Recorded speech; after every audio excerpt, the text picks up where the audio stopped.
Hey up, welcome to the Cannon Hall Farm podcast. With us, the Nicholson brothers, farmers Rob and Dave. We're two Yorkshire farmers who, along with our dad Roger, brother Rich and the rest of our family, have turned a farm with 2 sheds and a barn into an award-winning tourist attraction. You've seen us on telly, live on Facebook, and now we've got our very own podcast. On today's episode, we're joined by our on-the-farm pal, Helen Skelton, for a really good catch-up.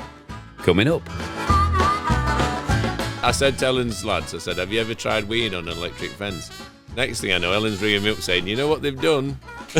I wouldn't care if they just weed on electric fence in my dad's field. We were at a campsite with a load of other kids who, let me tell you, have never been anywhere near an electric fence and probably never going to go into the countryside again. They've got PTSD.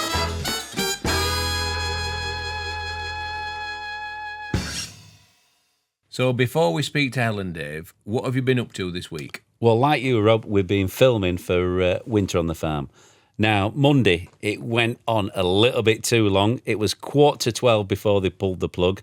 So we've got a little bit of catch-up to do this week. I think that Christmas jumper's going to be going on and off all week. I think a lot of people think that TV is a glamorous lifestyle and that it's all rock and roll, but it's not a lot of the time. You know, there's a lot of standing about.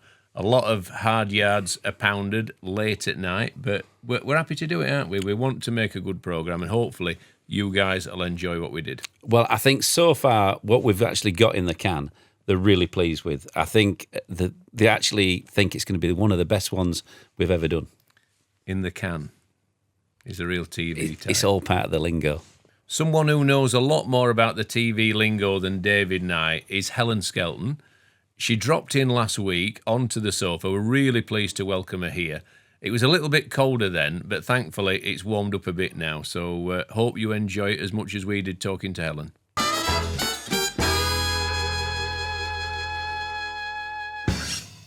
We're joined today by the incomparable, the brilliant, the genius that is Helen Skelton, farmer's daughter, TV great, and a wonderful friend of David and I. Helen, welcome. Thank you for that very kind introduction. Now I feel really bad because I've got my shoe on the couch. That's all right. No, it's clean. It's clean. Yeah. Feel at home, and it's nice that you do. I am. Yeah.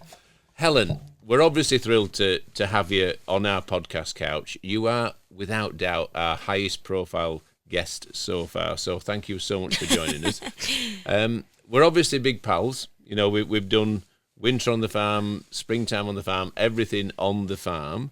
But we'd like to know more about your early career, your middle career, and what brought you to the wonderful person that you are today. You're very kind to me. I'm never going to get out of here with such a big head, but I'll take it. Thanks very much. But I think we're really lucky because we've had a nice time. Like, technically this is work and it's telly, but it doesn't really feel like that, does it? And I think that's the joy.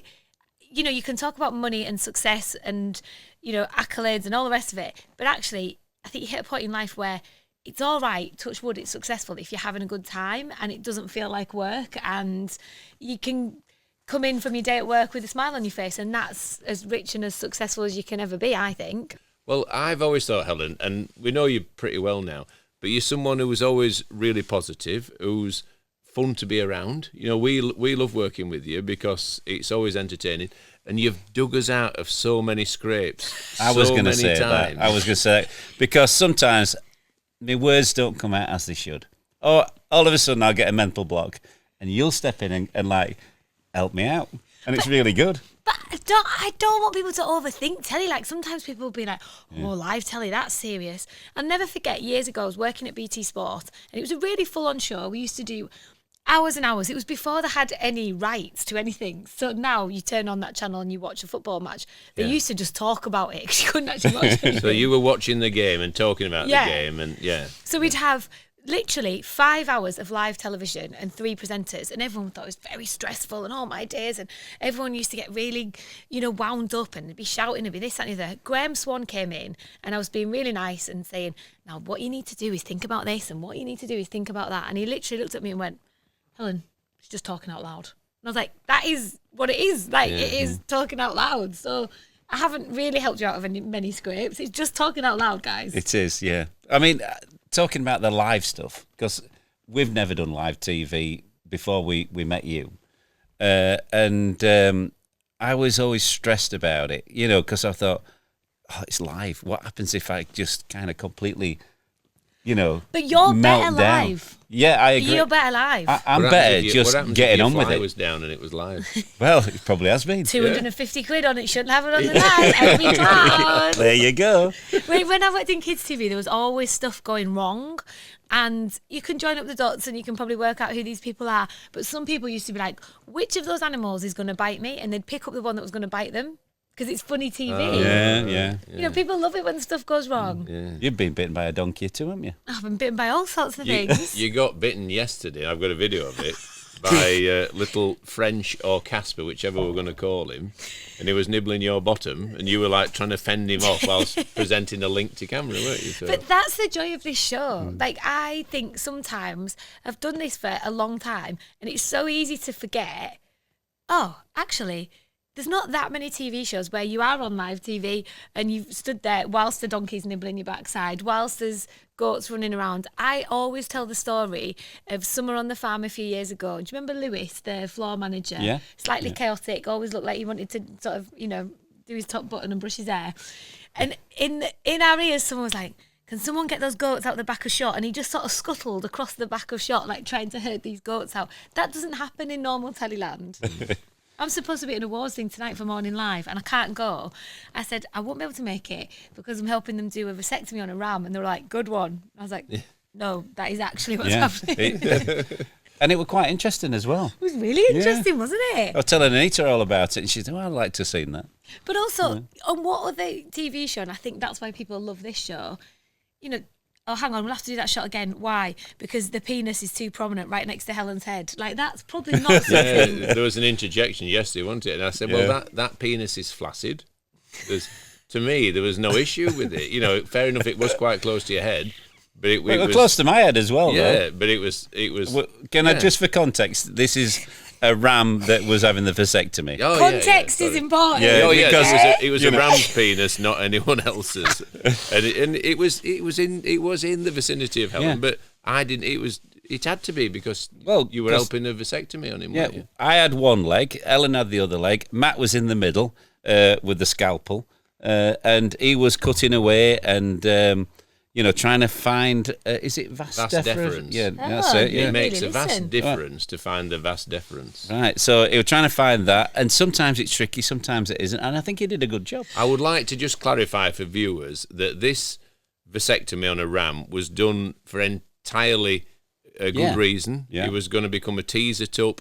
He will mate the ewes just as any ram would. He won't know that he's not fertile, and he will basically tighten the lambing pattern up so that the ewes lamb closer together at lambing time. Basically, so we don't have to get out in the middle of the night as much. Well, that's So good. he's doing a cracking job for us, and we called him Jules. You started this chat by giving me lovely compliments, and I'm just massively degrading myself. No, not at all. I think where we're heading is obviously the fun that we've had on the programmes that we've made together, and obviously you're doing stuff all the time, aren't you? But now we've settled into winter on the farm and springtime on the farm, and it seems a nice amount of stuff for us to do. At one time, we were probably doing more than was good for the place because we were never here, and people were getting cross with us because we were never here and stuff. But now we really look forward to catching up. We really look forward to the week that we've had. The only downside is we filmed at night. We haven't managed to get out for a pint. To be fair, there's not been as much on set either. Normally, there's a little Christmas tipple, isn't there? We haven't yet had a bar. No, and plus, we have got the TV Choice Awards. Will you be going? Yes. We're up for a few, aren't we? We're definitely up for more than one. Well, TV Choice, You might be. but we're only up for the one because we only do one programme. Helen works across all channels. She works on multiple platforms. She's a very talented lady. We'll probably win 6 or 8 prizes. However, that night. me and Rob are up for one because that's all we do. Yeah. Yeah, but that's where variety's good. Do you know what I mean? Like if you were doing the same thing, and same for you guys, if you're doing the same thing every day, week in, week out, you would get tired. And telly is a lot, like it's full on. But I think change is as good as a rest. Whose table will you sit on, Helen? Oh, yours, obs. Really? A lot of people in telly don't like. I know, but sometimes, can I just say, if there's 2 tables with Daisy Beg, You go on top Careful table. what you're saying. Right. I get What you put. I saying? get put. Paul Stead will be And watching. we get put on other, don't we, Paul Rob? will be watching. It's who your favourites are. No, but I don't pick where I get put. And to be fair, it's risky putting me around the bosses because I always put my foot in it. I always say the wrong thing. Yeah. I don't think you do. Well, yeah. There's stories that can't. Yeah. Okay. Not tell you about the time I didn't win. Come on then. We're all going to hear about Ellen being a bad loser. You Yeah, I reckon? am. It's a terrible thing. Years ago, I was up for kids presenter at the BAFTAs, and I'd been nominated a few years, and I hadn't won. And then this particular year, my table was right at the front, right by the stage. I'm thinking, yeah, we've been there, done that. you know, you're thinking, oh, I'm in it. Yeah. The guy comes on to present the award, and it's a friend of mine. So I'm thinking, Yeah. I was like Zoolander. I was out of the chair, and Mr Tumble won, not me. Mr. Tumble. Now, to be fair, I did not react well. Didn't you? I believe I said it's a disgrace as the camera panned to me. Now, I'm a big fan of Mr Tumble. Now, I didn't have kids then, so I did not get the amazing work that he does, and it is amazing what he does. However, at the time, I probably didn't appreciate it. So yeah, I wasn't very. It shows you're human, though, Helen, doesn't it? We've all been there. We've all been bad losers on occasions. Well, I mean, yeah, I was a bad loser on the most public of occasions. One evening I remember, it was the Royal Television Society Awards, and it was Presenter of the Year. Oh, You God. remember in Leeds? Yeah. And it was either you, Peter Levy, who does East Yorkshire BBC, doesn't he? Or someone else. And we thought, this is a shoo-in for Helen. She's here, she's got a national profile, she's up against Look North and Calendar. And anyway, Peter Levy won, didn't he? Yeah. That was a bit of a shock, really.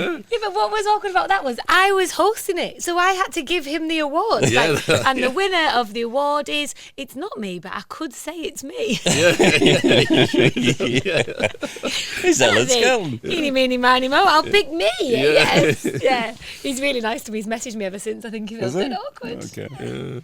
But awards are kind of, it's nice, but it's just, I don't know, it's not what it's about, is it? No, but it's always nice when you go there and you lose. It does spoil your night a bit.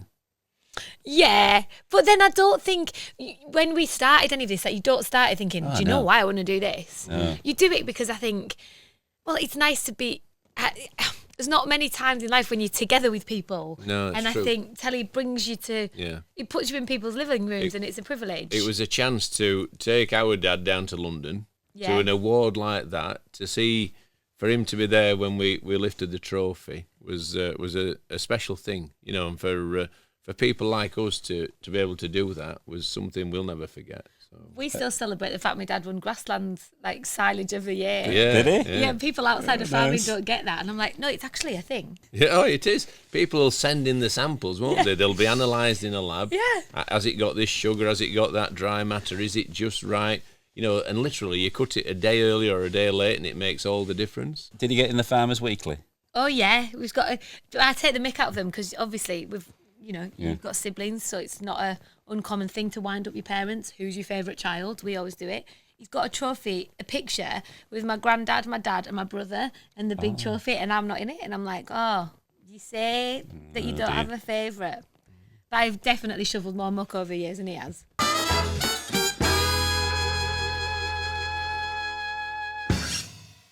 Rob, I don't know if you know, but every Friday night in the White Bull restaurant, it's supper club. I ought to know, Dave. I'm there every week. I don't know if you're aware of this, though. In December, we're not just open Fridays, we're open Saturdays as well. Oh, fantastic. So is it a special menu for Christmas? It certainly is. It's got the traditional Christmas dinner. You've got salmon. You've got beef bourguignon. Bourguignon? I'm not sure I fancy that. Sorry, I meant bourguignon. What I really like, kick off with a couple of cold pints. Peroni, tall glass, absolutely it's the spot. And then I would choose something classical. Maybe a prawn cocktail, turkey dinner. The bourguignon sounds nice. Salmon is always a favourite, but it's the puddings that excite me. We've got some really great options. Head to cannonallfarm.co.uk to book your table now. And we'll see you there. Drinks are on Dave.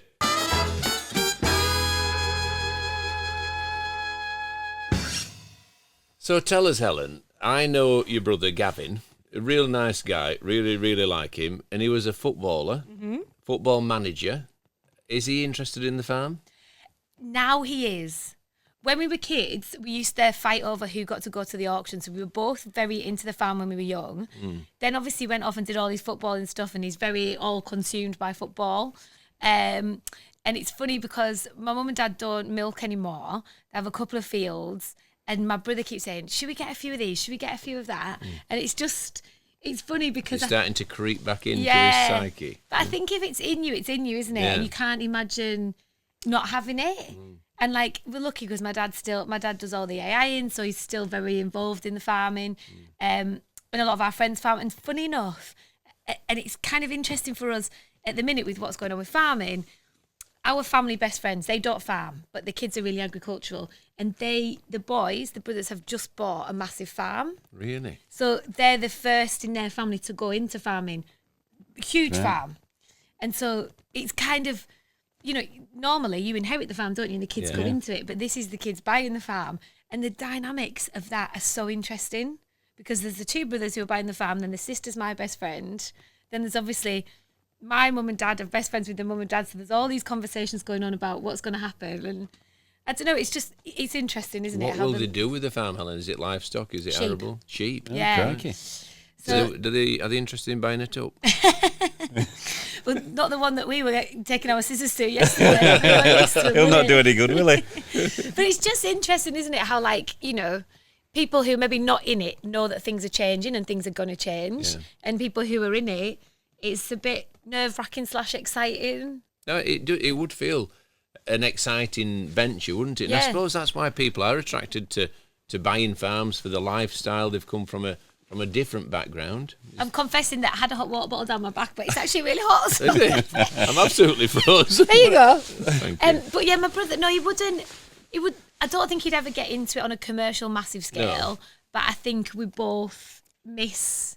My dad hates that he doesn't have a load of cows for the kids to grow up around. Yeah. So Elsie's, my 2-year-old's catchphrase, we always go, and what's Grandad buying you? And she, with her little ringlets, cutely looks at anyone and goes, a pony. And my dad's like, oh God, am I? I think this time next year, you'll have a little donkey at your place. I want a donkey. Yeah? Yeah. And I think we know which one you want. I'll take any, to be fair. I mean, I'd like the little one, but I don't know if I can afford it. Yeah, we can do a deal, I'm sure. No, my mum's always wanted a donkey.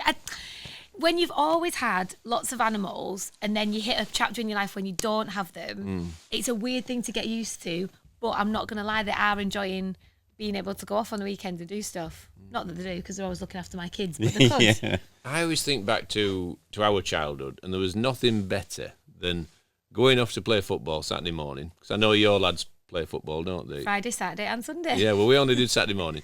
Came home, sausage and chips, right? That was what we always had. My mum cooked sausage and chips. And then we went to watch Barnsley in the afternoon. And that, to me, was a proper day. Sport. Yeah. We'd be on the farm in and around that. I think farming and football and sport in general have always gone together. And I feel, obviously, that's what's happened in your family, Helen. And the time for that has come round again. So, yeah, that's what my brother did. Every Saturday, Sunday, played football. Saturday afternoon, we all went to Carlisle. If I want to see any of my aunties or uncles, you go to Brunton Park because my mum's brothers, they're all there. My dad's brother and sister are there. And so, the family is at the football on a Saturday afternoon. My brother was at Carlisle, he's not now, so my dad's kind of got this weird relationship. It's like my dad's like breaking up with his club. Yeah. So he's been going to watch Penrith. But exactly that, like Saturday morning's about football, Saturday afternoon's about football. Until I was about 25, I thought a Sunday dinner happened on a Saturday because my mum always cooked a roast on a Saturday because that's when Grandad would come round before the football. If you need the hot water bottle back, Helen, just tell me. But I'll until share. then, I can't believe you've I'm taken loading it nicely. It's really helping. No, and it's funny, isn't it? Because I think there's a lot of, like you say, farmers go to football because, again, you come together, don't you? Yeah, because they don't see anyone through the week, Yeah. do they? So My dad, everybody in Cumbria is so proud of the, the Man City goalkeeper, the kid who plays for England under 21s. He's a farmer's son. Right. And he's at Man City. I mean, God, what's his name? Oh, is it the kid who were at Bolton? Yes. Was he at Bolton, Henry? Yes. Yeah. So he's from a Cumbria, good isn't keeper, he? actually. He although I think Barnsley stuck one past him in the playoff semi-final a couple of years ago. But that goalkeeper is from a farm near us. Fair play. And everybody talks about him. And it's so funny because obviously think about his glamorous Premier League lifestyle. Yeah. All anyone says, knew he was going to be a good keeper. Massive hands. Good keeper, good farmer. Yeah. Terrible for hands. lambing. Yeah, no good for lambing. I'm going to say that. Good for carving, no good for lambing. Oh, good. Oh, good on him. I'll follow his career with interest. But I saw him play for Bolton, and he was outstanding. I knew he was on loan from Man City. So. But I think farming makes you used to grafting, doesn't it? It makes you... Jeremy Vine always says to me, just think I like kids that grow up on farms, because he loves Sarah Cox, because she's from a farm. And I'm like, why? And he said, because you don't complain about having to work at any time of day. And I was like... True. And you kind of know that you get out of life what you put in. And I thought, yeah, that is a fair point, actually. Well, I've always thought that about you, Helen. You will always... You never grumble, say if it's late at night. Like on Monday night, we were late, weren't we? We were proper late. You know, because you had to go all the way back to Manchester. Yeah. We filmed a full episode of Songs of Praise before we even started, didn't we? Sorry, Paul. If you're watching, it's some lovely singing. Yeah. I think for those 20 seconds, it'll make all the difference. I think people don't realise the extra bits that go on, do they? Like all the faff around. Not the faff, but the extras to make it look good. But, we talk about Paul Stead. He's the main man, the founder of Daisy Beck, isn't He's he? the godfather. But he cares so passionately about the quality of the programme that he wants it to be the best it can be, and he strives for excellence from us, doesn't he? Obviously, with David now, he's never going to get that, but 6 out of 10, Paul, is as good as it's going to be. No, but like you said yesterday, I loved the relaxed way you four were just sat there chatting away. We did, didn't we? I thought we did all right because it's last just night. like old mates just having a chat with no pressure. But people always say to me, are them two as nice as they seem? I'm like, no, they're absolutely... No, like, but you couldn't...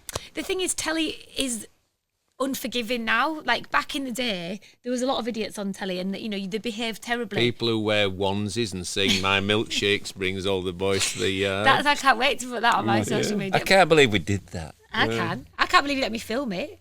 But Helen, don't put it on, please. No, put it on. He's the one that was singing. good laugh. Yeah, but I think now you can't. You won't stay in this industry if you're not nice and you're not grateful and you're not gracious. And I think we're lucky because I always laugh because I feel like we have had very similar childhoods. I tell the story when people say, "What do you actually get on with them?" And I'm like, it's not hard work, is it? Remember that day we were stood in the field and there's an electric fence, and without even talking or thinking, each of us got out a massive long blade of grass, put it on the electric fence, and gave ourselves a shock. Yeah. Why? We knew it was See if it electric. were working. Yeah, but it's just something you do, isn't it? Yeah, but then you kind of get rid of the grass and then you hold it as a kid and get a proper shock off it, don't And you? then you know what's coming next, Helen, don't you? Yeah. Yeah. My children. Yeah, I know. Who said it? I It was told him. Yeah. I said to Helen's lads, I said, have you ever tried weeing on an electric fence?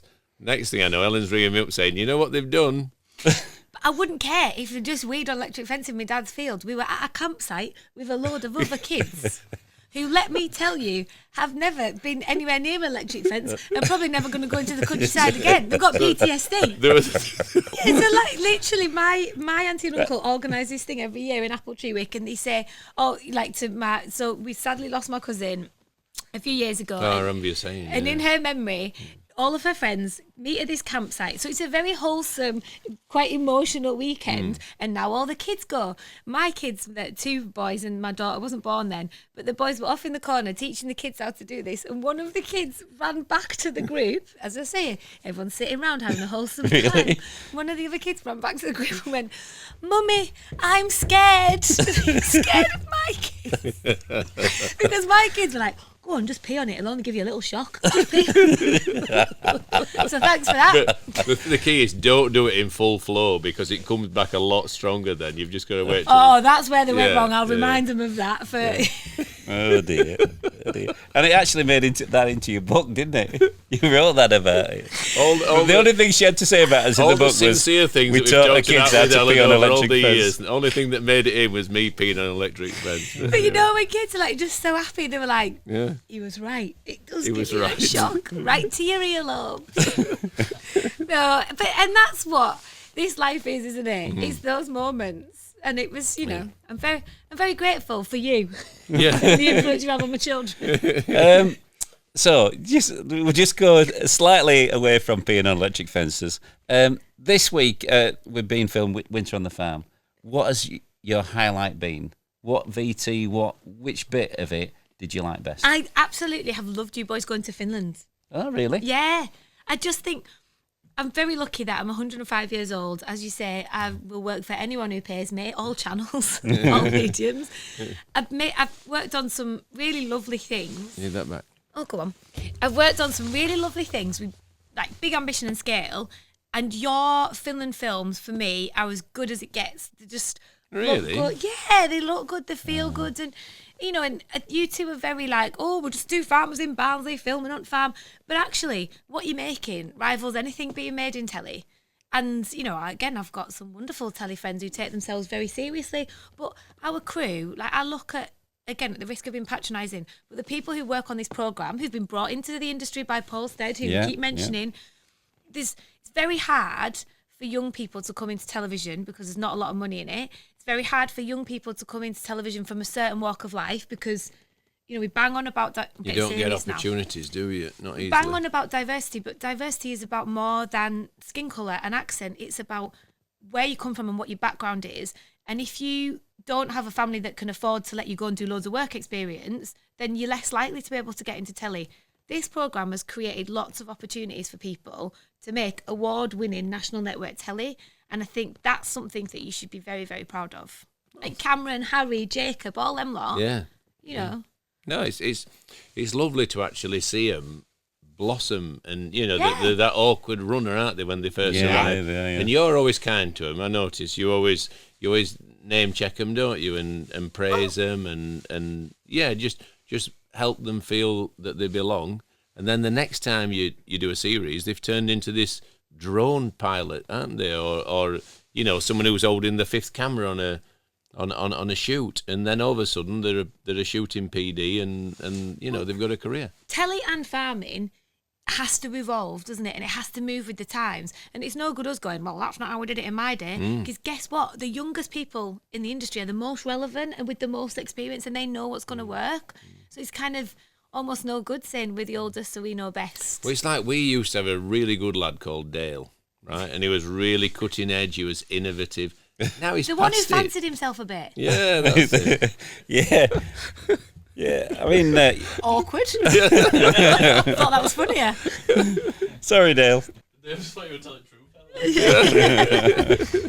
No, but also we've all got kids, and when you think at some point my little boys are gonna not be leading a gang into electrocuting their own penises. Yeah. They're gonna be at work somewhere, and I want people to be kind to them. Yeah. My great-grandma always had a saying, there's someone's bairns. Oh, exactly. There's someone's bairns. If she saw someone who was begging on the street, or it was down and out, or was going through a bad time, there's someone's bairns, and she'd put whatever money that she could towards them. So, yeah. Very true. I've always thought of that. Very, very true. Helen, thank you so much for joining us. We've loved having a right good natter. We'd love to think that you'll join us again at some point, maybe on the series for springtime. Anytime, of course I will. That'd be Thank you for great. having me. Yeah, thank you very much.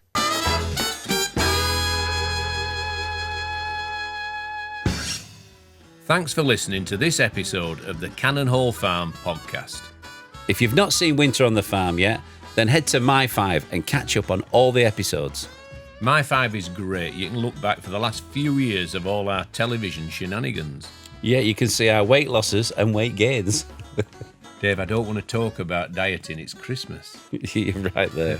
Anyway, until next time, I've been Farmer Rob. I've been Farmer Dave. Bye-bye. Bye. Helen's very professional. Dave, if I had a flaccid penis so close to my face, I wouldn't have been able to retain my composure. It was funny. Oh, dear.